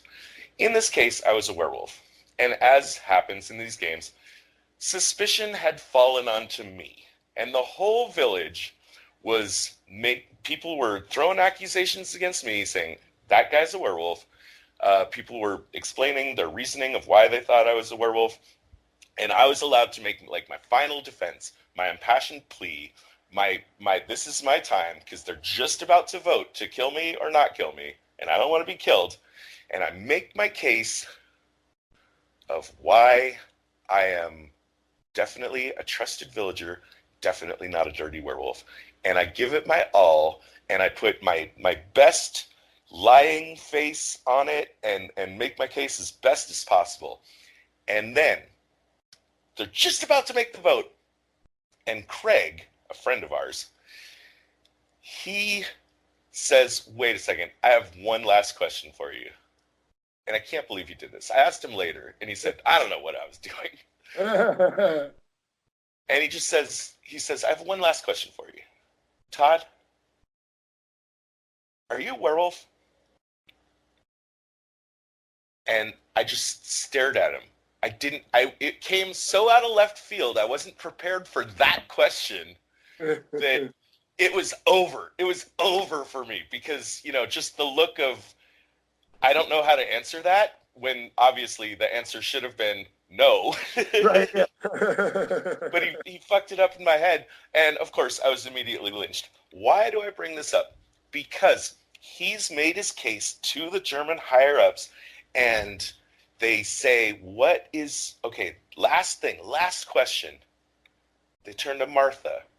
They say, Martha, what is the American perspective on this? And she says, I just have one question. What's the end game on this? Yep. He looks back at her. Cinematically, it works because, again, she's gotten into his head, and he thinks he can trust her. Mm-hmm. And he just throws her back her cheesy ass fucking line from before That to make the world a safer place. So it looks like they're having a moment. They're not having a moment. He just fucked up. This is my number one worst tradecraft. I think he totally fucked up here. I think when you ask that question and you give that cheeseball of an answer, that convinces no one. Especially in this forum, because we've I mean, like, it's already a pretty intense forum meeting with these, like, big players on an They don't internet. like this idea. They don't like this plan. No, they don't already like it. And she's asking him for a professional answer. That answer that's going to be like, oh, we're going to do X that's going to yield X, that's going to profit X, or whatever it is. Like, give us some objectives, give us some numbers, and he's spouting off this like story narrative to these guys well, there's this whole community of like geopolitical players, and they don't like that answer. Worst answer ever. And It's a sappy sentimental answer, and honestly, I think it's even possible that if he hadn't, I think maybe that's the final nail in his coffin. And right after this, I think we're going to accelerate to the end because we're spoiling the shit out of this. yeah. Is that it's possible that if he hadn't given that sappy sentimental answer, maybe she wouldn't have betrayed him. But maybe think about that. I always kind of consider her like this evil maybe player. that was the proof that she needed, that, or at least Too naive. That he's too naive. That he's yeah, still yeah. hanging In on. her mind, Yeah. he's too naive. He's not doing real politic. He doesn't correctly understand the threat. He doesn't understand that you don't win He this doesn't understand the with game. sappy sentimental answers. You win it with cold, hard facts and strategy. Yeah, he's not winning the game. This guy's playing chess here, you know, and they're playing politics. So let's race ahead. Let's race ahead to the denouement. They approve the operation. The operation goes through. The whole thing hinges on whether or not Abdullah will make a substitution of one of the listed charities to the Seven Brothers Shipping Company. He does that. They got him. They got him. Bachman's plan has worked. All this work that he's done, all this chess that he's played, it is about to pay off.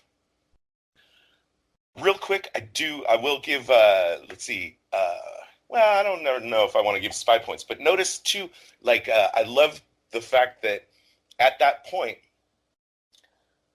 Bachman is going to pick Abdullah up himself. This is the first time that he's really stepped forward and taken point on the missions. Usually, like throughout the movie, usually if someone needed to be picked up, you'd send Maxie to pick them up, you know? You'd send Erna, you'd send Redhead or something. But no, they're gonna have Jamal pretend that he's stuck in traffic and that he can't pick his father up, and so they'll arrange a taxi for Abdullah instead. And Bachman is going to pose as the taxi driver, and he gets Abdullah in the car. They're starting to drive away, and this is all going to be great. And this is when, in the different alternate reality of the movie, this is where Bachman is going to tell Abdullah, "We got you, and now let's talk turkey." Yep. But what happens instead, Dave? So after they come out of the door, black vans like just shuffle from every direction, and Bachman's in his taxi cab trying to get out and take his, pick up his guy, and they like hit him, and he's stuck, and he's surrounded by black vans. Abdullah's abducted, and Isa Karpov is abducted, and our hero. This is such a punch in the gut. This is such a punch in the gut. It is. The trap, like we thought we were watching one trap get sprung. Right. And immediately, as soon as that trap is sprung, another larger trap gets sprung on the trap. Right. And it's clearly well planned, well orchestrated. Those black vans, those operators, they get in and out. I think they're done and gone in like 30 fucking seconds, man. Yeah, immediately. They get their guys, they cuff them, they zip tie them, whatever, put them in their trucks, and boom, they're all gone. If this had been a Bourne movie, we would have had a car chase here, right? Yeah, we would have had exactly. We would have had a car chase, and we did it. You know why? Because you don't need a car chase, and car chases don't actually happen like that. Car chases are usually some guy that needs some attention like that. No, we're in a situation where it's just everyday buildings, business going on, politics happening, and then all of a sudden black vans show up, get their guy, and they're out immediately, no questions asked. And I'm actually gonna put my number 2 worst tradecraft on here, and looks like you got your number 2 and your number 1 here. My number 2 and my number 1. So number 2 is basically Bachman had trusted basically trusted Sullivan's word and motive that she really wanted to make the world a better place. And we see this in his character throughout the whole movie. The correct line is to make the world a safer place. Or a safer place. Sorry, Moira. Sorry, everybody. But he's really trying to do the greater good. He's trying to make things better. He's not trying to like climb the corporate ladder. He's not trying to be on get his credentials together and his resume up. What he's trying to do is just trying to do the right thing. However, I'm going to give him an enormous amount of -5 points for not thinking that there's a possibility that Sullivan would screw him over, that all these other conflicting organizations would screw him over, and not securing Issa. He was given by people's word, and I'm a type of guy that word is bond type of thing, and I understand not in the spy world. Not in the spy world, and that's why this is my number 2. This is and he already saw Beirut, so this is not his first rodeo. You know what I mean? So he should have already been on the he should have been walking on eggshells at this point, and so he should have secured Issa. He was given word that Issa and Abdullah would be okay and that they could use them, right? But what I think he should have done is secured Issa, because there was a lot on the line, especially for a guy like this that cares about somebody's lives. He should have been okay, I can see that this attorney legitimately believes that this guy is okay, that he really is just trying to make things better. And okay, well, this guy is this is the guy that I have to protect. This guy's trying to make things better. I need to make sure that he's secure coming out of that building. And I immediately would have dragged him out or had somebody show up, kind of like our situation with Annabelle riding her bicycle, where homegirl shows up and is just hey, Annabelle, something like that. Just get him out, go, move, we're gone. I would have planned an exit strategy so quickly for something like that. Abdullah, he's not important to me. You get rid of an Abdullah, all right, fine. We created that void that we discussed earlier. But, Abdullah's donating to terrorist organizations. Fine. I don't care about him. But this kid that really is just trying to make things better. He's trying to do things okay. He's trying to get his life over. He's trying to move on with his life. I would have secured this. So I'm making that my number 2. But my number 1 worst tradecraft goes back to our entire discussion about this film and conflicting interests and conflicting motives. We already had the preaching from Bachman. You take out the void, and that void's going to be filled. And that's going against Sullivan and all of these geopolitical players. They're all just trying to climb the ladder. They're all the what? The Cowboys. The Cowboys. The Cowboys.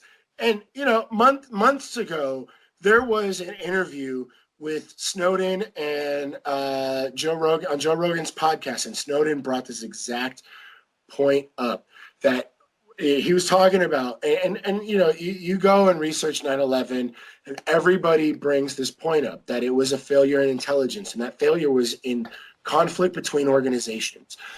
And I think that this is really, really.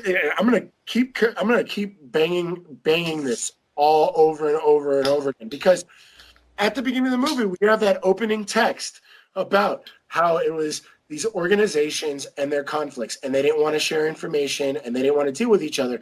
And Snowden really, really, really, really harped on this. He seriously harped on this. He was like, we have these organizations that are working to protect our country. And these organizations aren't sharing information because these organizations are competing over budget. And I'm not somebody, I'm not somebody trying to destroy capitalism. Maybe capitalism in its purest form, more of it like a mixed economy type of thing. But this is where capitalism, this is where our government organizations really work on, is this idea of climbing that ladder, and you climb that ladder by showing results. And those results have to be hard and fast type of thing. It's kind of like the thing of cops, showing off how much drugs they nabbed in a raid. Yeah. When the drugs are not the problem, it's the cartel that's, the drugs are not the problem. The drug dealer is not the problem. The drug distributor isn't even really the problem. It's the cartel way It's up at the the top. cartel. We want to catch the The cartel. head of the snake. Yes. You're just chopping off little bits of tail and waving it around like you did something. Yeah, exactly. You hit the nail on the head with that one. Absolutely. Yeah, you absolutely hit the nail on the head, because this is why I think this is the worst tradecraft. These entire big players across the world, these people that are making the decisions are only trying to climb their ladder. And I mean, like, big ups to Sullivan for doing her job and climbing that ladder and working really hard at climbing that ladder, being really good at being professional and staying on top of things. And you know, it's like we're giving her massive props, and basically, like, the number one tradecrafts that we gave were just like indicative of, yes, to her. She's a very capable person. So she gets your number one.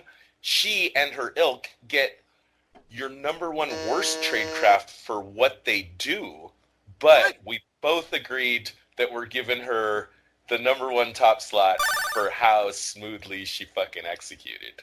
Yes, exactly. She wasn't playing chess. She wasn't playing a game. She was playing politics. You know what I mean? Like, we have Bachman playing chess, a very capable, very experienced. She was playing, what would you call it, rope-a-dope? No. She's playing politics. That's the game she's playing. He's playing chess. He's a guy that as much as it pains me, because I'm learning, like, very, very hardly in my life, that, like, you can't be only this big dreamer that's just going to go out and show up. Like, you have to be capable. You have to be experienced. And Bachman is capable and experienced, but he still made the bad decision to trust her. And it bit him in the ass. It completely bit him in the ass. But, and as smoothly as she played it, I still think it was the wrong decision, because they've just bit the tail off.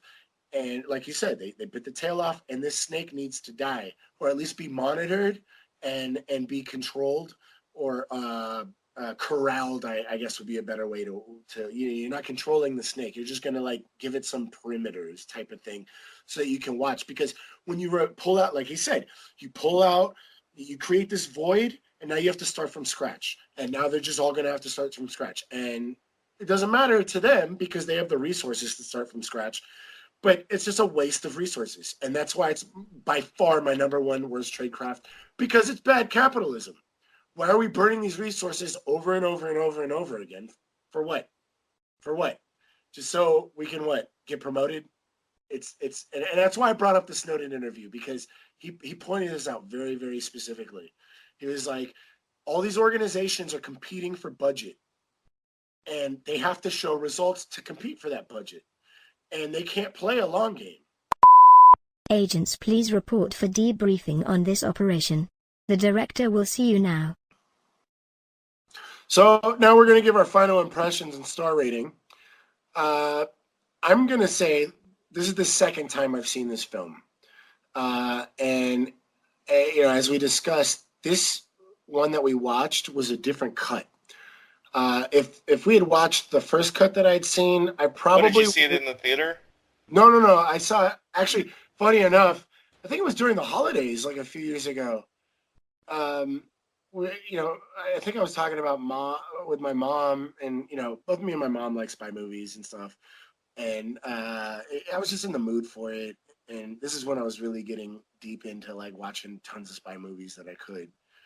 And I had discovered that Philip Seymour Hoffman, I think we were talking about Philip Seymour Hoffman, and I found out that his last film was a Jean-Luc Carre adaptation spy film. And I was like, we got to watch this. And we, like, rented it out, like, on demand or something like that. It was Time Warner at the time, prior to Spectrum taking over, which I'm not going to discuss. But anyway, my final impressions, had we watched the original cut, I probably would have given it a 3.5, because they kind of made Bachman look kind of like really worse than he did in the cut that we watched. Watching this new cut, I think it was much better played out. They made Bachman look very capable, and he still lost to the machine. And I think that's the bigger message, because really down to the core of this film is about this conflict of organization. And he really like just shoved it out there. 9/11 happened because of a failure in intelligence, and it was because of this conflict. Here's a great story about this conflict. So I think I'm going to jump it up to a 4.5 with this cut that we watched that like pulled out a lot of scenes, because we have this hardworking, noble guy that's doing the things that all of the politicians and the media tells us that we're doing. And then the big players are only really concerned about, I don't know, their future career, I guess. I don't even know what they're concerned about. We don't have a whole lot of motive. It's very like dry and not really spelled out. So, but I think the message of this movie and the performance of the actors was well done in this cut. So I'm going to give it a 4.5. 4.5. That is high. That is high. Nice. I think I'll be briefer and maybe take a different direction. I'm going to start with the if you just like watching actors act, this is a fucking 5. This is like, yeah. In my opinion, we talked previously about the fact it's not just the top names. The middle people are doing amazing work, and the people in the background are doing amazing work. Like the minor parts, the medium parts, the major parts, they're just everything. Acting just couldn't be better. Rewatchability is always one of the most important things to me when I think about how much I like a movie. Again, these star ratings, we're not trying to do professional critic things here. I'm trying to give the star rating of just me personally, how much I love this movie. I can't go higher than 3, even though, man, it's such a solid movie. It's like absolutely worth watching once, but I don't feel like I need to see it again. Well, I definitely agree with you on that. I mean, like, I get it. I feel like all of its surprises are surprising the first time, and I don't know. I just like, for me personally, like I said, rewatchability is a big thing. Like there's movies like Blade Runner, or even like, again, like, see, like I would give Starship Troopers, for instance. Starship Troopers is a 5 for me because I will watch that movie 100 more times. I've seen it 100 times. I'll watch it 100 more times. I love every single fucking thing about that movie. Every single beat. I want to see again and again and again and again. Even though ostensibly Starship Troopers is not as good a movie by I guess Roger Ebert type standard or something. But yeah, I want to see. I want to see more. Is it John Le? How do you say his name? This author, John Le Carre. For years, I thought it was Jean Le Carre, and I thought he was French, but he's a British guy. Maura, can you help us out here with this, please? Searching. The most relevant answer comes from a YouTube video series called Commonly Mispronounced Author Names. Wait, that's an actual YouTube series? That's a real thing? Correct.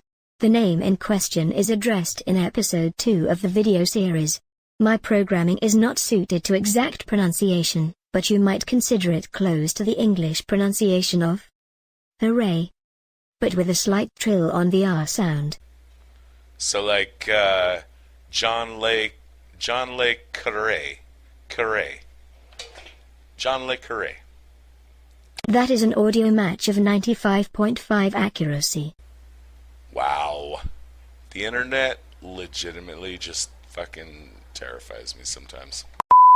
I still haven't seen The Spy That Came In From the Cold. I still haven't seen Tinker Tailor. But this movie definitely whets my appetite for those movies. Oh, you are in for a big surprise. He has so many. I mean, there's a lot of flops. Like, I wasn't like that big on the Taylor from Panama. and I've read a ton of his books. Like, but dude, you are in a big surprise. So yeah, I mean, I'll go with a 3. Like, definitely, if you like spy movies, fucking watch this one. Do you need to own the DVD and watch it like every couple of years? Maybe not. Let's talk about Tradecraft. We're gonna run down real quick, like our best and worsts. Just reminding you what we said. This is let's see, all of my bests. My number 3 best was choosing to apply pressure on Brew. Out of the Karpov to Annabelle to Brew observation, I like the fact that they chose the right target. They waited until a target that they could manipulate came into focus. That was good.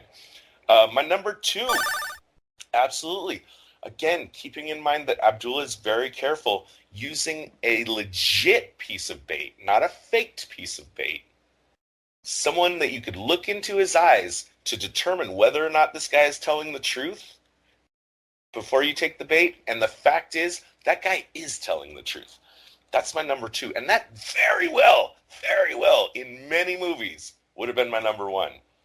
Yeah. But at the end of the day, Sullivan making her play of telling Bachman that the Americans are responsible for his biggest source of pain and frustration and disillusionment in the job. It's failure. It's a master stroke. It's, you know what? I mean, if we were doing our number 1 best tradecrafts of all the movies that we've done so far, this might be my number 1 of this podcast so far. Oh, yeah, okay. All right. What about you? Let's remind us of your top tradecrafts. So my number 3 was gaining Jamal as an asset. Like, we start out and we're learning that Bachman's target of surveillance is Abdullah, and Bachman gains his son as an asset. That's a huge gain. And I know it wouldn't have worked in the story that we're telling, but I would have loved to see that flip. I would have loved to see it. But, I mean, we really didn't need to see it because we saw how fatherly, I guess, Bachman was. So, yeah. And then my number 2 is Gunter and Erna's interrogation. I think we hit that in a lot of detail, and I don't think I really need to explain myself on that one because that was really, really good. And then my number 1, as Todd and I both agree, probably the best tradecraft scene in the movie was Sullivan gaining Gunter Bachman's trust. And I think her like nail in the coffin, her closing the sale was making the world a safer place, as I've been corrected. Yeah, but let's move on to the worst. What are our tradecraft don'ts here? Let's hear it. All right, so my number 3 was the Moore scene. The guy that's kind of, we're still not really sure who he was, but he was, I guess, the head of anti-terrorism or maybe a bigger intelligence agency. Calls this guy a clown. This is a guy that he has to work with, who's a big arm. He's the guy that calls the guns in. That's somebody you don't want to piss off, and just kind of shitting on him is probably not the best move, especially somebody heading an organization. And then my number 2 is like I said. I want to real quick though. I want to note that your number 3 worst tradecraft fits nicely in contrast with your number 1 best, because like we mentioned before, the way that Bachman treats Moore is dismissive and not friendly, not diplomatic. Right. Kind of an asshole move. And then just compare that to the way Sullivan treats Bachman. Yeah. She is dedicated to making him her friend. He could take a page from her book. Yes. I want to support what you're saying. I completely agree with you. And that's like I'm saying, I definitely am a Bachman type, and this is a great learning experience for anybody. That it's just, you gotta stick to, I guess your principles.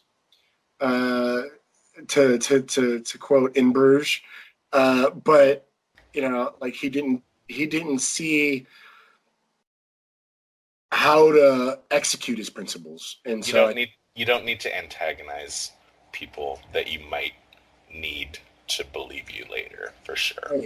Right. And even though Sullivan's portrayed as this cold-hearted, corporate ladder climber, he could learn a lesson from her. Very good. Anyway, my number 2.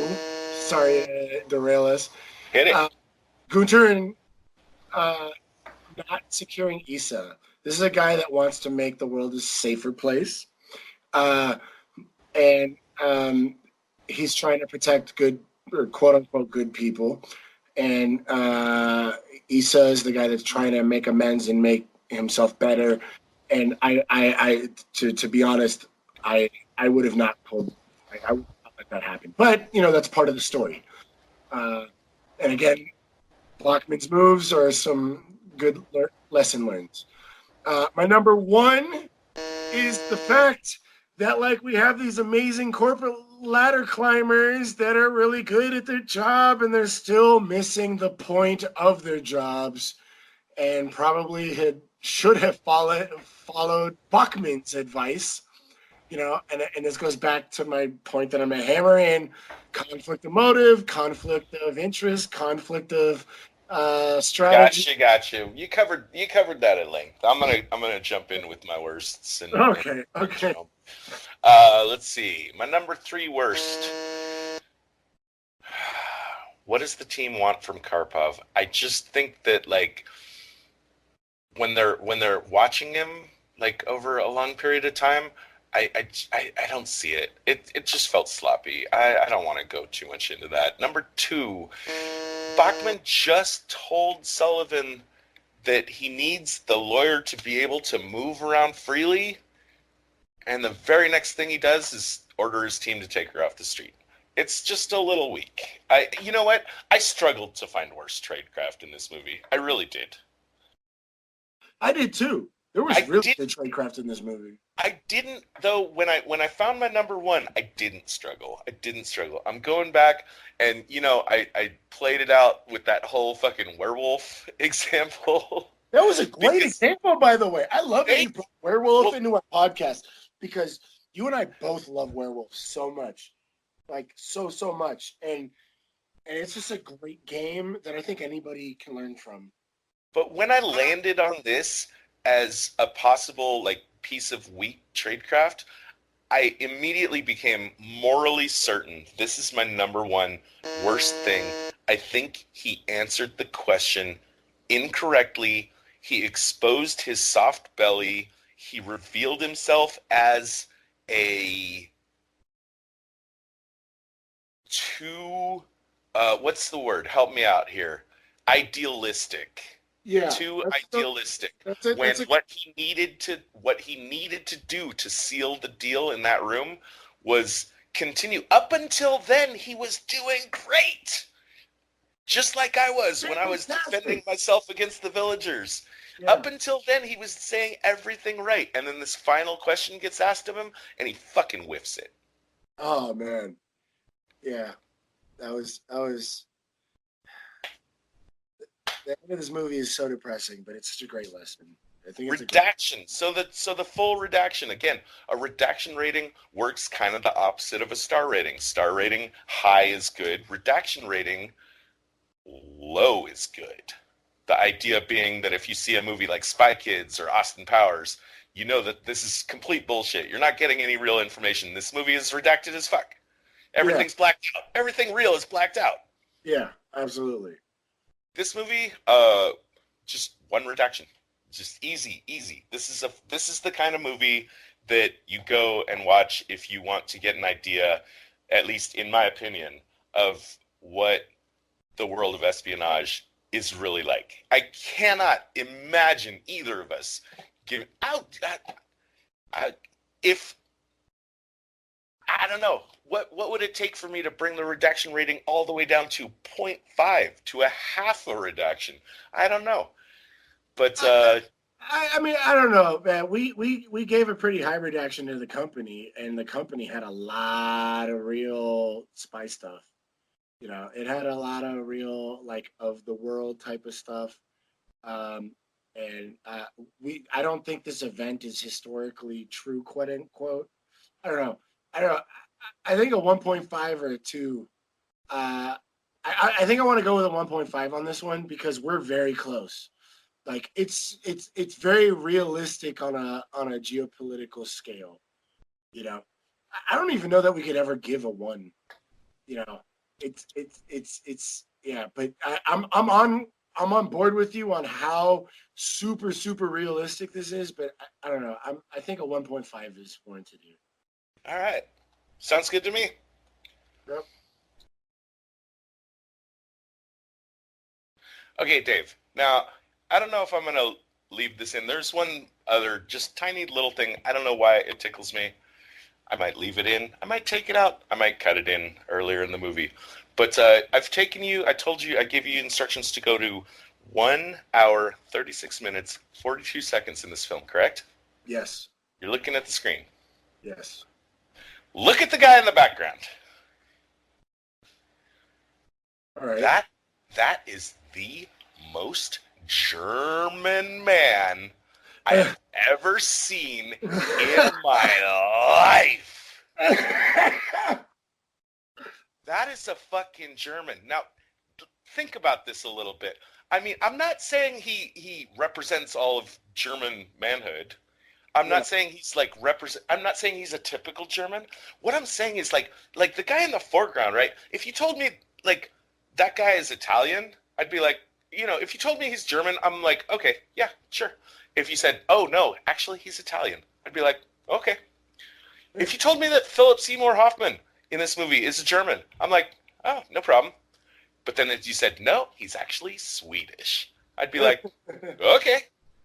That guy in the background of this fucking meeting, there's no gene pool in the world in the history of that guy is not Czechoslovakian. He's not Canadian. He's not Swedish. He's not French. He's not Portuguese. He's fucking German. Yeah, no, that is the most German face I have ever seen in my life. Yeah, you're absolutely right. And that's the end of our show. Thanks for listening. If you'd like to reach out to us, you can find us on Twitter at spies_like_us. Visit us on our website at www.spieslikeus.net. You know, find out about upcoming episodes. Also, what will really help us out is if you give us a review on wherever you found our podcast, either on iTunes or your Android app or YouTube or wherever you listen to us. Even if you didn't like the show, just give us a review. It'll help us, give us feedback so we can make the show better. And it can also help other people who haven't found the show yet find out about us. Hey, Moira, initiate Protocol 9. Protocol 9 initiated. This podcast will self-destruct in 20 seconds. The preceding transmission sampled the songs Ice Cold by Audionautics, Enter the Party by Kevin MacLeod, and sound effects from freesound.org. Attributions and links are found at spieslikeus.net. Editing by Todd Hostetler.